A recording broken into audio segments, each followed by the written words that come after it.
Alright, section 4.4, modeling and optimization.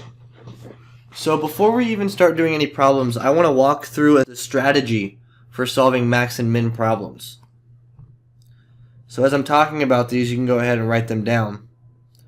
A strategy for solving maximum or minimum problems. Step 1 is to understand what the problem's asking you. So if you don't know what's going on in the problem, you're going to have a very hard time solving it. You need to understand what's being asked. You need to identify or underline pertinent or important information. So it's very helpful to underline or highlight or circle pieces of the problem that are important. The second thing you need to do is to draw a picture and label important components. Sometimes some problems don't require a picture, but you need to make a model or a diagram or something to let you know what's important. You need to choose a variable that you're going to be finding the max or the min for, and then write a function in that variable. That means that you're going to write a function that only involves that single variable. The third thing you're going to do is graph the function. You will not always have to graph that function. Sometimes it's easier just to work with the algebra, but we're going to graph it to determine a reasonable domain.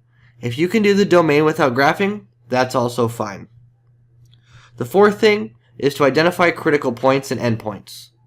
These are going to be your max and mins. We learned from in section 4.1 or 4.2 that critical points give us max or mins of a function. Now remember that the critical point might not be the maximum. The endpoints might be the maximum. That's why we need the endpoints. The fifth thing is to solve the mathematical model. So this is where we need to work with our function and solve it, which means take the derivative, set it equal to 0, and do all that, and then confirm graphically that we do that to make sure our answer makes sense. The sixth thing we need to do is interpret the solution into the problem setting. Again, making sure it makes sense. We need to answer in complete sentences. This is the beef of derivatives. This is arguably the intro to the hardest part about derivatives. So go ahead, make sure you have this copied down, and then continue on to the actual examples in the next video.